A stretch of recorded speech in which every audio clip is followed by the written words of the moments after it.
히브리서 11장 8절에서 16절까지 믿음의 사람들의 본향에 대해 말씀을 증거하겠습니다. 저는 요즘 적극적으로 복음을 전해야겠다 이런 마음을 먹습니다. 제가 만나는 사람들에게 예수님 믿으셔야 됩니다. 이런 말을 꼭 전해야겠다. 그 가장 큰 이유는 그 사람 일생에 있어서 적어도 한 번 이상은 예수님 믿으세요 하는 말을 들어야 되지 않겠습니까? 특히 요즘 시대에 개인적으로 사람들에 들어가서 예수님 믿으셔야 됩니다 이렇게 말하는 것이 흔하지가 않습니다. 꺼려하고 듣기 싫어합니다.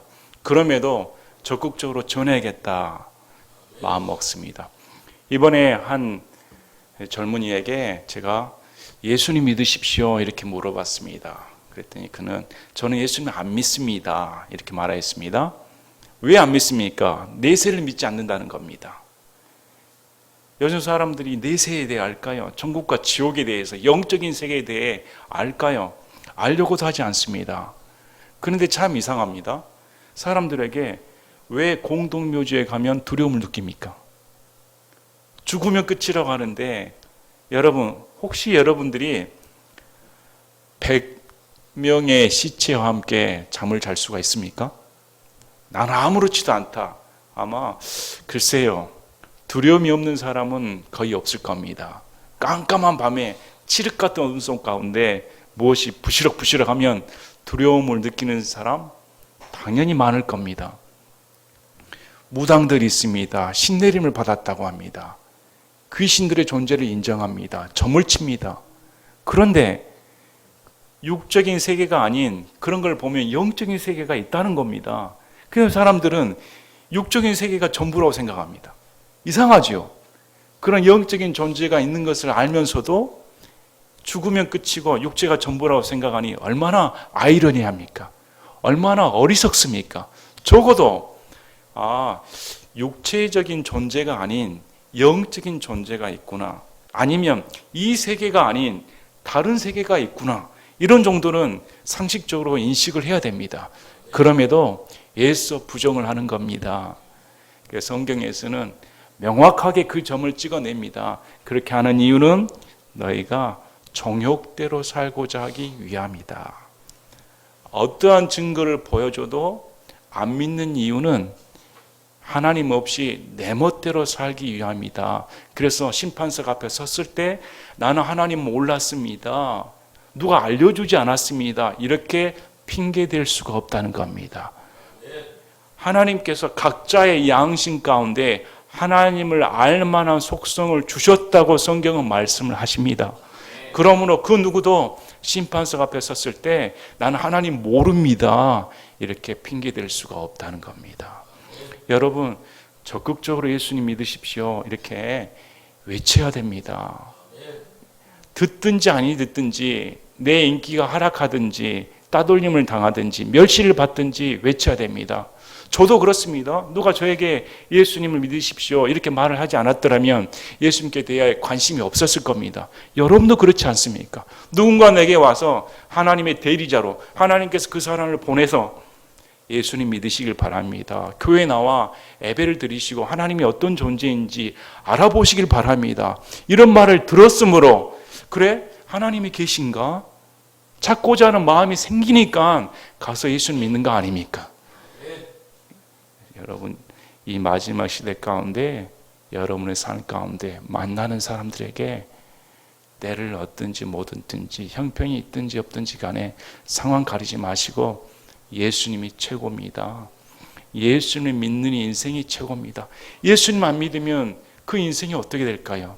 지옥 가는입니다. 심판을 받습니다. 얼마나 그 인생이 비참하게 끝나버립니까?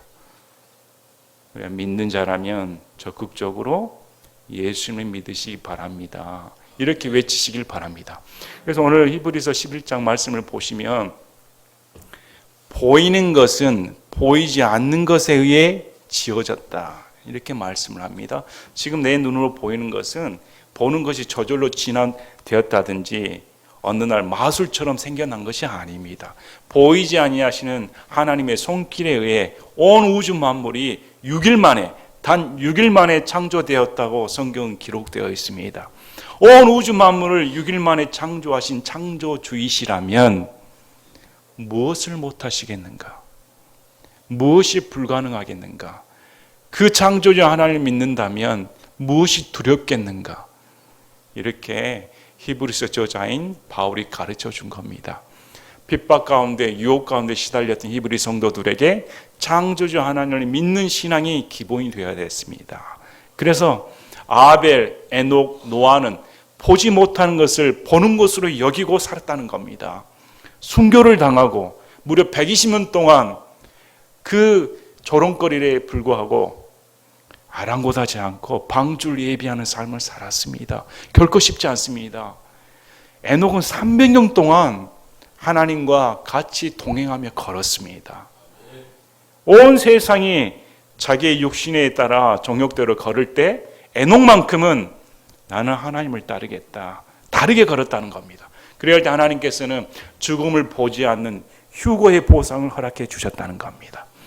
이분이 성경에서 기록되는 구약의 인물들을 보상해 주시는 실존하는 하나님이시다.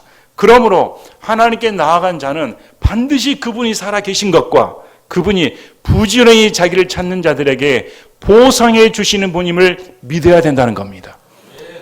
우리 주님은 보상해 주시는 분입니다. 우리의 고난, 역경 그대로 공짜가 없습니다.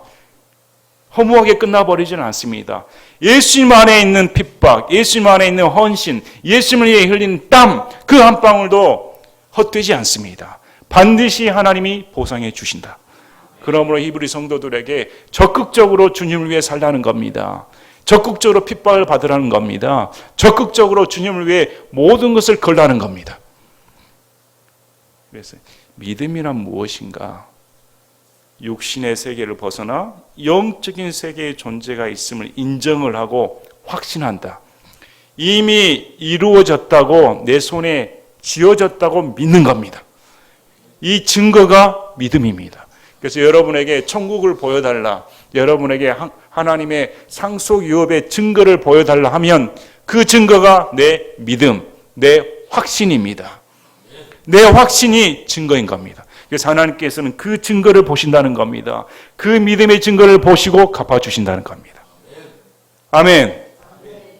우리가 이런 믿음에 대해서 다시금 각성하시고 이 세상 한평생 사는 동안 믿는 자로서 하나님을 위해 적극적으로 사시는 여러분이 되시기를 바랍니다. 그리고 이제 본문에서 이 믿는 자들이 무엇을 추구했는가? 대표적인 믿음의 사람인 아브라함과 사라의 믿음을 듭니다. 이삭, 야곱, 아브라함 집안 얘기가 나옵니다. 아브라함 집안 얘기를 예시를 제시하면서 이 사람들이 이 땅에 사는 동안 무엇을 바라보고 살았는가? 히브리 성도들에게 가르쳐 줍니다. 창세기 12장부터 요약 정리해서 한번 쑥 훑어보는 시간을 갖도록 하겠습니다. 창세기 12장 1절에 주께서 아브라함에게 이르시되 너는 내 고향과 친족과 아버지 집에서 나와 내가 내게 보여줄 땅으로 가라. 내가 너로부터 큰 민족을 만들고 내게 복을 주어 내 이름을 크게 하리니 내가 복이 되리라. 고향 벗어나 하나님께서 지시하는 땅으로 가라고 아브라함에게 명령을 내리셨습니다. 그랬더니 아브라함이 그 말을 믿고 순종해서 어느 곳으로 갈지 알지 못하는 상황에 순종하고 떠났다는 겁니다. 이때 4절에 아브라함이 하란을 떠날 때 75세였더라. 나이 75세에 인생을 새 출발한 겁니다. 결코 쉽지 않습니다. 6절에 아브라함이 그 땅을 통과하여 세기면은 곳에 들어가 모레의 평야에 이르렀는데 그때 가나안 족속이 그 땅에 있더라. 주께서 아브라함에 나타나 이르시되 내가 이 땅을 내 씨에게 주리라. 아브라함이 가나안 땅에 이르렀을 때 하나님께서 이 가나안 땅을 내 씨에게 주겠다 이렇게 약속해 주셨습니다. 그런데 세월이 흘렀습니다.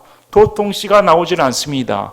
아들 탄생 기미가 보이질 않습니다. 그래서 사라가 나는 안 되겠습니다. 그러니 다른 여자 구해서 아기를 하나 만듭시다 그래서 아브라함이 사라 말을 듣고 꼴딱 넘어갔습니다. 그래서 창세기 16장 16절에 하갈이 아브라함에게 이스마엘 낳았을 때 아브라함은 86세더라. 나온 지 11년 만에 사고 친 겁니다. 86세 때 이스마엘을 낳았습니다. 이제 이스마엘 낳았으니까 자신의 유업을 이스마엘에게 주면 되겠다. 이 부부는 이렇게 생각했다는 겁니다. 그런데 창세기 17장에 아브라함의 나이가 99세에 이제 13년이 흘렀습니다. 13년이 흐르는 시점에 하나님께서 아브라함에 나타나 말씀을 하십니다. 내가 너와 내 뒤를 이을 내 씨에게 내가 나그네로 거하는 이 땅 곧 가나안의 모든 땅을 주어 영존한 소유가 되게 하고 나는 그들이 하나님이 되리라. 이렇게 말씀하셨습니다. 15절에 하나님께서 또 아브라함이 이르시되 네 아내 사레로 말한 건데 너는 그녀의 이름을 사레라 하지 말라. 그녀의 이름이 사라가 되리라. 내가 그녀에게 복을 주어 그녀로부터 내게 아들을 주리라. 이스마엘이 아니고 사라로부터 아들을 주겠다. 이렇게 말씀을 하시니까 17절에 아브라함의 반응이 나옵니다. 아브라함이 얼굴을 대고 엎드려 웃으며 마음속에 이르되 100세인 사람에게 아이가 태어날 수 있으리요 90세인 사라가 낳을 수 있으리요. 아이가 생기면 내년에 낳을 텐데 그러면 100세인 내가 아들을 낳을 수가 있습니까? 지금 사라 나이가 90세인데 낳을 수가 있습니까? 무슨 말입니까? 믿지 못하겠다는 겁니다. 지금 우리 부부는 아이를 출산시킬 그런 생리적인 육체적인 조건이 되질 않습니다. 이렇게 말을 하는 겁니다. 아브라함이 하나님께 이르되 이스마엘이나 주 앞에서 살기를 원하나이다 하매 아니 이스마엘이나 하나님 주 앞에서 살기를 원하시지 저희 부부는 이제 끝났습니다. 이렇게 말한 겁니다. 그때 하나님께서 이르시되 참으로 내 아내 사라가 내게 아들을 낳으리니 너는 그의 이름을 이삭이라 하라. 내가 그와 또 그의 뒤를 이을 그의 씨와 더불어 내 언약을 세워 영존하는 언약이 되게 하리라. 계집종의 하갈의 아들이 아닌 원래 사라를 통한 믿음의 계열인 이삭을 통해 약속을 성취하겠다. 하나님께서 이렇게 말씀하신 겁니다. 그리고 창세기 18장에 하나님께서 방문하십니다. 하나님께서 방문하셔서 네 아내 사레가 어디 있느냐 이렇게 물어보십니다. 그리고 그분께서 이르시되 생명의 때를 따라 내가 확실히 내게 돌아오리니 보라 네 아내 사레에게 한 아들이 있으리라 하시니라. 사라는 장막 뒤에서 말하는 소리를 들었습니다. 웃기고 있네. 비웃었다는 겁니다. 아브라함과 사라는 나이 많아 연로하고 또 사라에게는 여인들의 관례에 따른 것이 멈추었더라. 창세기 18장 11절에는 아이가 탄생하지 못하는 이유에 대해 말합니다. 아브라함 탓이 아닙니다. 어떤 번역본에서는 아브라함이 씨를 생산하지 못하니까 문제가 있다 이렇게 말을 하는데 틀린 말입니다. 왜 그러냐면 아브라함은 86세에도 이미 이스마엘 낳았습니다. 그리고 사라 나이가 127세 때 죽습니다. 그럼 그때 아브라함 나이가 137세였습니다. 3년이 지난 후에 이삭이 장가를 갑니다. 리브가를 맞이합니다. 그리고 아브라함은 175세에 죽는데 그 전에 그두라를 아내로 맞이하여 무려 6명의 자녀를 둡니다. 창세기 25장 1절 2절을 읽어보시면 나이가 제가 생각하기에는 약 150대 될 것 같은데 여전히 왕성하여 아들을 낳습니다. 그리고 첩들에게 여러 아들들을 낳았다.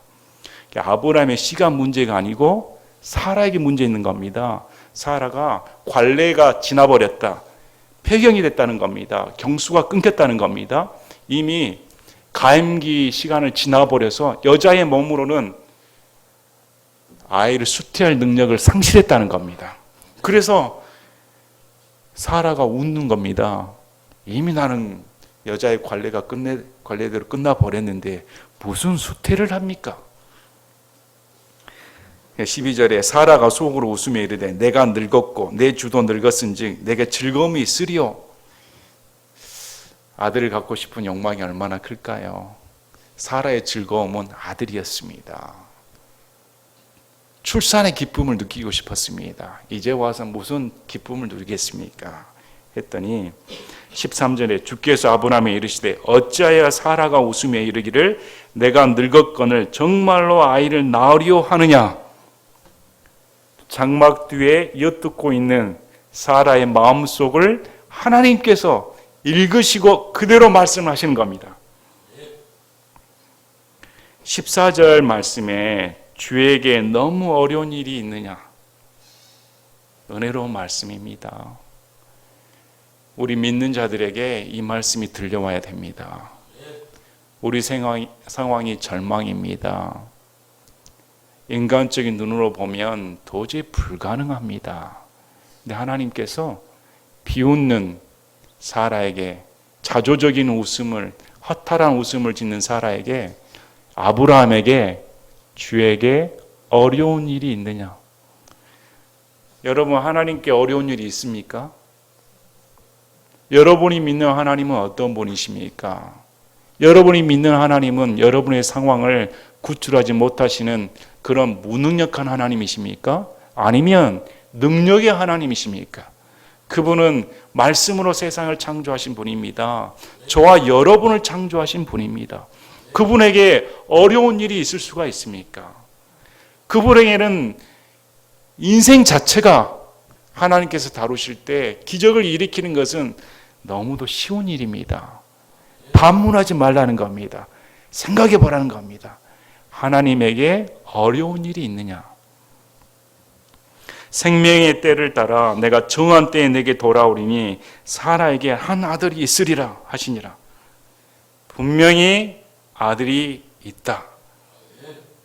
이렇게 하나님께서 말씀하십니다. 그때 사라가 두려웠습니다. 부인하여 이르되, 믿음의 기초는 두려움입니다. 이 사라는 자신의 마음을 들켰다는 겁니다. 두렵습니다.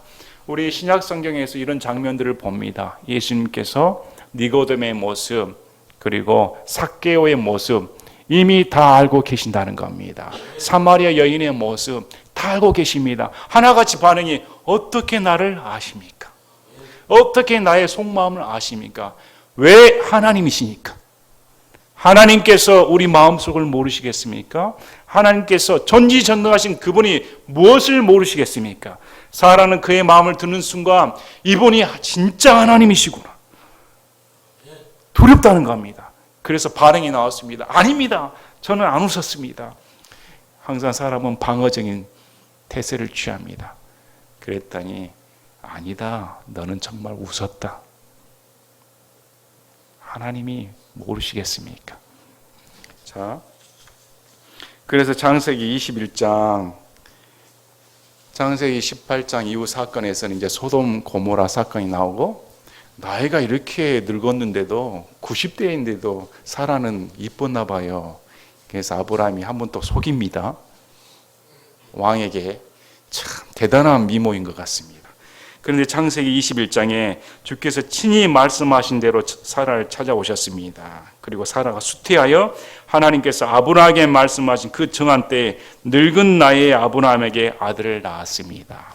이때 100세였더라. 아브라함의 나이 100세 때, 사라의 나이 90세 때에 이삭을 낳습니다. 그리고 창세기 23장 1절에 사라는 127세였는데 이것이 사라가 누린 삶의 횟수더라. 사라 나이 127세 때, 이삭의 나이 37세 때, 아브라함의 나이 137세 때 사라가 죽습니다. 근데 2절에 사라는 기랏 아르바에서 죽었는데 그곳은 가나안 땅에 있는 헤브론이니라. 가나안 땅이었습니다. 아브라함이 와서 사라로 인해 애곡하며 그녀로 인해 울었더라. 아브라함이 자기의 죽은 자 앞에서 일어나 헷의 아들들에게 말하여 이르되, 나는 나그네요 너희와 함께 머무는 자니라. 너희 중에서 내게 소유 매장지를 주어 내가 나의 죽은 자를 내 눈앞에서 옮겨 묻게 하라 하며. 여기서 아브라함이 고백을 합니다. 분명히 가나안 땅은 하나님께서 내 씨에게 주겠다 약속한 땅이었습니다. 그 약속한 땅에 살면서 아브라함이 약속한 땅에 살고 있는 주민들에게 하는 말이, 나는 나그네입니다. 나그네라고 이렇게 말을 합니다. 집이 없다는 겁니다. 분명히 땅이 약속의 땅인데 이게 내 땅입니다. 이렇게 말하진 않습니다. 왜 나그네를 했을까요? 이 땅이 내 땅이 아닙니다. 저는 다른 곳에 사는 사람입니다. 여러분, 다른 곳에 사는 사람 맞습니까? 여러분, 이 땅이 여러분이 거하는 진짜 고향이 아니라고 생각하십니까? 내 진짜 본향은 천국이다. 지금 나그네라고 이렇게 아브라함이 말을 하고 있다는 겁니다. 창세기 24장에 이제 이삭의 나이 40세가 되었습니다. 그래서 신부감을 찾기 위해 가나안 족속의 딸이 아닌 고향에서 찾아오라고 합니다. 그래서 종이 순종하에 가는데 그러면 이삭을 데리고 고향 땅에 놔두고 올까요? 이렇게 말합니다. 그랬더니 아브라함이 그건 절대 안 된다는 겁니다. 아브라함은 다시는 내 고향에 들어가서는 안 된다. 만약에 여자가 같이 살자고 하면 안 따르면 어떨까요? 그러면 여자는 내버려 두고 이삭은 들어가서는 안 된다. 딸을 못 구해도 좋으니 신부감을 못 구해도 좋으니 이삭은 가서는 안 된다. 믿음의 사람입니다. 하나님께서 그 땅을 나오라 했으므로 다시는 돌아가지 않는다는 겁니다. 놀라운 믿음인 겁니다. 그리고 창세기 25장 7세 때 아브라함의 나이 175년 때 아브라함이 죽습니다. 간략하게 아브라함 일가족의 얘기를 들려주었습니다. 그래서 오늘 말씀을 보시면서 이제 대입하여 생각해보는 시간을 갖도록 하겠습니다. 8절에 믿음으로 아브라함은 부르심을 받아 훗날 상속재산으로 받게 될 곳으로 나가면서 순종하였고 자기가 어디로 가는지 알지 못한 채 나갔으며. 지금 수신자가 히브리 성도들입니다. 히브리 성도들은 장래에 대해 불안했습니다. 앞으로 내 믿음의 여정이 어떻게 될까? 지금 이렇게 기독교가 탄생을 하고 소수무리입니다. 유대교가 절대적입니다. 로마는 유대교만 합법화했습니다. 기독교는 합법화 시켜주질 않았습니다. 로마로부터 핍박을 받고 동족으로부터 핍박을 받고 내 인생이 어떻게 될까? 내 신앙의 여정이 어떻게 될까? 두려웠다는 겁니다. 이 두려움에 있는 히브리 성도들에게 아브라함의 믿음을 제시하면서 이 아브라함은 장래일을 알지 못하고 순종하여 갔다는 겁니다. 어디로 가는지 알지 못한 채 갔다. 이게 믿음이다.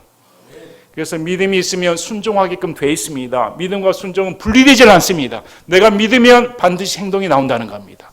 하나님께서 제시하셨으므로 장래가 어떻게 되는지, 그곳에 어떤 사람들이 살고 있는지, 어떤 풍속이 있는지, 어떤 문화인지, 어떤 유협이 있는지 아무 상관없이 하나님께서 가라고 했으니까 나는 간다는 겁니다. 히브리 성도들에게 너희가 믿음이 있다면 지금 너희 눈에 이런 핍박, 고난, 두려움 앞에 펼쳐질 모르나 하나님께서 가라고 명령하셨으므로 그대로 순종하여 걸어가야 된다. 그 예시를 보여준 사람이 아브라함이라는 겁니다. 믿음으로 그는 낯선 나라에 머무는 것 같이 약속의 땅에 머물렀고 자기와 함께 동일한 약속의 상속자가 된 이삭과 야곱과 함께 장막들에 거하였으니 자신의 뿐만 아니라 자신의 자손들까지 장막에 거하였다. 장막은 텐트입니다. 여러분이 생각하기에 미국에 이민 갔습니다. 미국에 이민 가면 집을 하나 구해야 되지 않습니까? 집을 하나 구해서 안정된 삶을 살아야 할 텐데 여러분 중에 누가 텐트 치고 산 사람 어디 있습니까? 이곳으로 옮기고 저곳으로 옮기고 얼마나 힘든 생활입니까? 그런데 텐트 치고 살았다는 겁니다. 거주지가 아니라고 생각했다는 겁니다. 왜 그랬을까요? 자기와 함께 동일한 약속을 받은 아들, 손자까지 다 그렇게 했다. 그렇게 한 이유는 이는 그가 기초들이 있는 한 도시를 바랐기 때문이라. 그것의 건축자와 만드신 분은 하나님이시니라. 그가 실제적인 가나안 땅을 목표로 살고 있지 않았다는 겁니다. 실제적인 가나안 땅은 육적인 땅이고 진짜 하나님께서 주실 내 거주할 곳은 하늘에 있는 본향인 기초들이 있는 한 도시다. 그것의 건축자와 만드신 분은 하나님이시다. 장막은 기초가 없습니다. 튼튼하지를 않습니다. 옮겨 다녀야 됩니다. 그러나 하나님께서 주신 도시는 기초가 있다는 겁니다. 흔들리지 않다는 겁니다. 견고하다는 겁니다. 그리고 장막은 인간이 짓습니다. 이 땅에 있는 아파트집 다 인간이 짓습니다. 언젠가는 재건축해야 되고 언젠가는 폐허로 만들어지게 되어 있습니다. 그러나 하나님께서 지어주신 도시는 영구적이라는 겁니다. 하나님께서 지배하시고 다스리는 영원한 도시를 위해 아브라함이 투자를 했다는 겁니다. 그럼 여러분, 아브라함이 왜 어떻게 이런 믿음을 가질 수 있었을까요? 왜 이런 가나안 땅에 집착하지 않았을까요? 그분이 창조주시다. 영적인 세계를 추구했다는 겁니다. 여러분 뭘 추구합니까?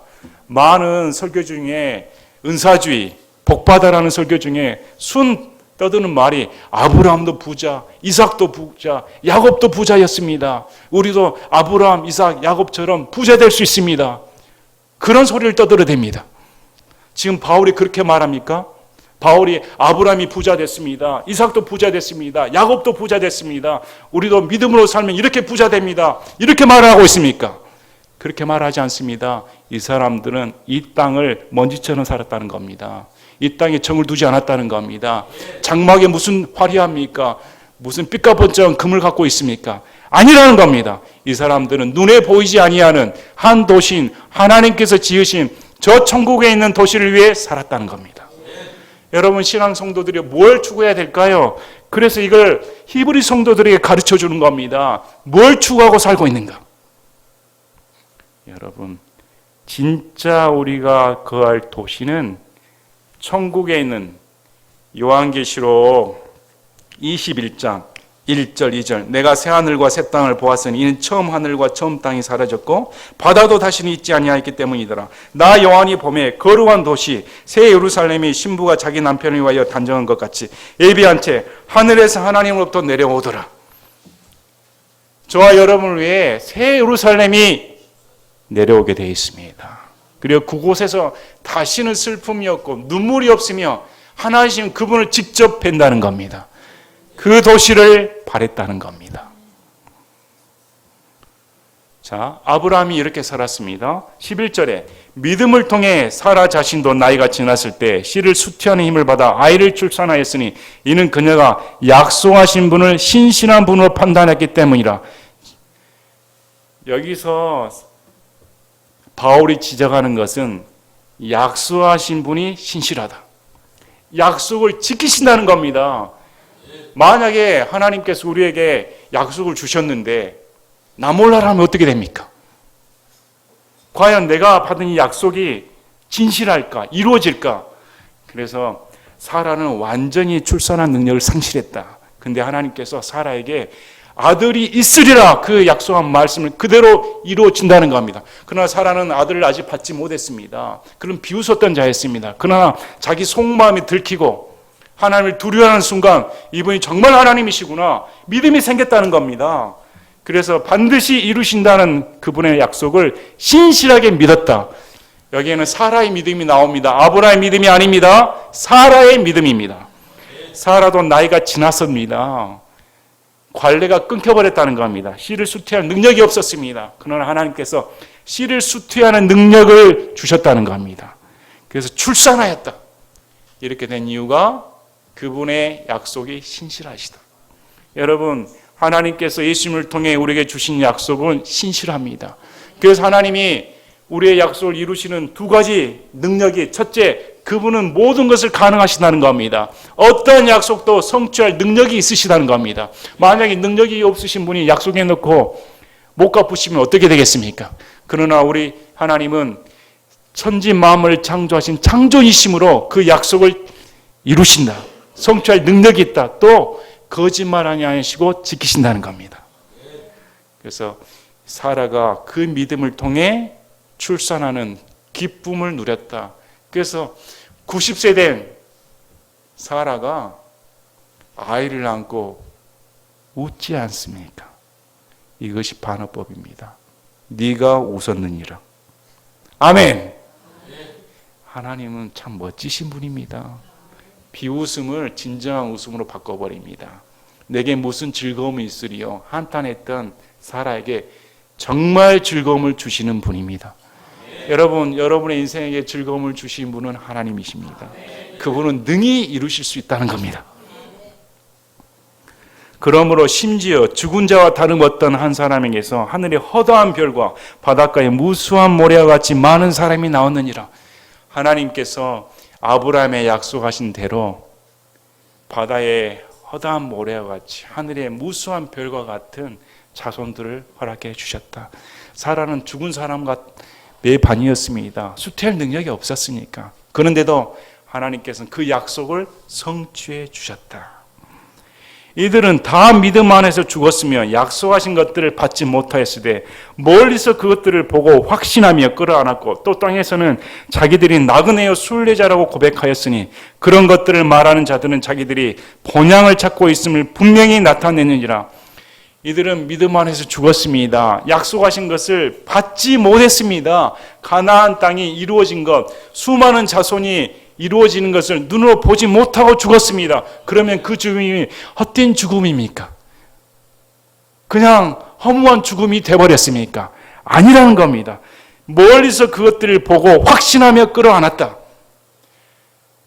있다고 생각하고 내 것이다 이렇게 움켜쥐었다는 겁니다. 덥석 안았다는 겁니다. 아는 것처럼 살았다. 그 증거가 나그네요 순례자로 고백한 것이 증거라는 겁니다. 사람들이 외국에 이민 가면 빨리 얻어야 할 게 영주권, 시민권입니다. 그 이유가 뭡니까? 그 나라에 적응하기 위해, 그 나라의 혜택을 보기 위해. 영주권, 시민권을 얻어야 살기 편하니까. 무수한 혜택을 누릴 수 있으니까. 아브라함과 그의 자손들은 영주권을 포기했습니다. 시민권을 포기했습니다. 오늘날로 말하면 그러면 혜택이 아니라 차별을 당합니다. 감수했다는 겁니다. 이 땅의 것을 잃어버린 것을 감수했다는 겁니다. 나는 나그네입니다. 나는 순례자입니다. 나그네여 순례자라는 것은 돌아갈 집이 따로 있다는 겁니다. 나그네로 고백했다는 것은 내가 돌아갈 집이 따로 있다. 이렇게 이들은 고백하고 살았습니다. 여러분, 우리 믿는 사람들은 그렇게 고백하고 살아야 됩니다. 내가 오늘 살고 내일 살고 앞으로 남은 일생 동안 살면서 나는 나그네입니다. 주위 사람들이 물어봤을 때도 고향이 어디입니까? 전 천국입니다. 내 고향은 천국입니다. 여기서 저는 나그네로 살 뿐입니다. 언제 오락하면 그냥 가야 되는 겁니다. 진짜 내가 추구할 곳은 내 아버지가 계신 집입니다.